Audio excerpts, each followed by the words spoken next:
Hey, what's up, guys? Just got a little update for you.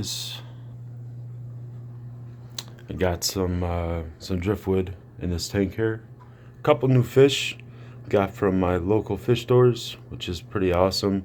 I always say my local fish stores, but I mean really my local fish store is like right down the road from me, and they don't get as many haps and at least the bigger guys. They do get some guys in once in a while, but they're always smaller, so I gotta travel out a little bit and make it worth it. But if you end up watching my video, thank you guys. These fish are pretty amazing. But yeah, I got some driftwood while I was there, and I ended up getting a couple plants. I want to get a few more.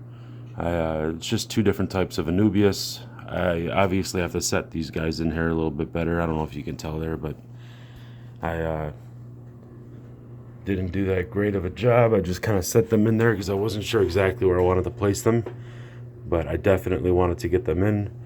I've been doing a little bit of research on these guys. I guess the green is really good, the yellow is bad, so I don't know if this is something that happened before I got it home or what, but that leaf is pretty much being totaled. So eventually, hopefully that's going to melt off, which means something new, which might even be that one, could be growing in its place, which is cool. But everybody's doing fine. Yeah, I've just been kind of sitting back enjoying these tanks. I haven't really been doing too much to them. Very limited amount of maintenance. I do adjust this power head here and there, and by adjust I just raise the whole power head up, or I lower it a little bit.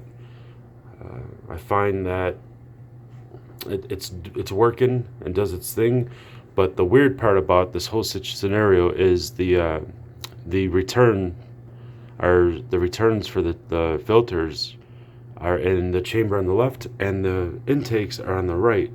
Now the cool part about that is everything seems to be working, and with having this power head here, wave maker flows everything down this way, which is cool because with having the plants down this way, it'll help kind of feed them all the waste. But the bad part is I have a dead spot here in this corner. You can see some of the fuzz stuff that came off the plants. I do know that stuff holds some nutrients, so I kind of just put that in there with the plants for now. I know you're really not supposed to, but I just did it because I wanted a day or two to realize where I want them, and then I'm going to take them back out, fix them up, and get them in there correctly. But I just wasn't sure exactly. But I do know if I get more, it's not going to make a difference. Now, a lot of people are going to look at this tank already, the color of the sand and the color of the rocks and blah, blah, blah, blah. I want to do something different. You guys see other guys out there who have 220-gallon tanks with aqua decor backgrounds and even just other different sizes. And again, I don't want to be like everybody else. I kind of just had my own thought process in mind when I was setting this up. And yeah, so I went for it. Again, don't be afraid about putting driftwood in with your haps. What I did is I soaked it for a while first. It still wants to come up. It doesn't want to float, or I mean, it doesn't want to sink just yet. So I have it pinned in there right now. So I'm not sure if that's exactly where it's going to stay once it does sink, but I did make sure that all of the tannins are out of it, which is cool. So that worked out. But you're going to want to not worry about your pH so much. You can put crushed coral inside of your filtration. You can do different things to raise your pH naturally and not have to add chemicals. So don't be afraid to take a shot and make your tank what you want it to be and not what everybody else expects of it. So yeah, I've just been enjoying it.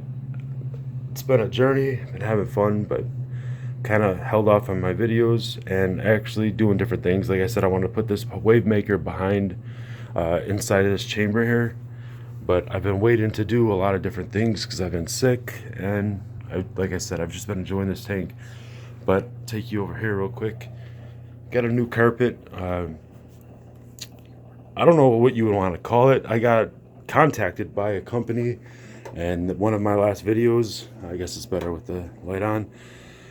One of my last videos I showed, and during the video I was throwing like stuff on to the carpet, like this guy right here.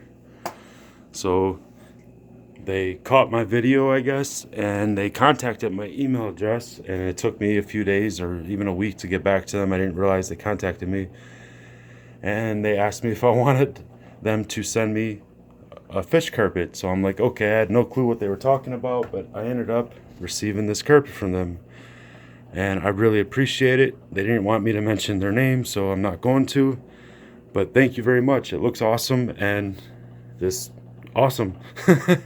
So I have a bunch of new fish to show you here. But yeah, the 125 is doing pretty good.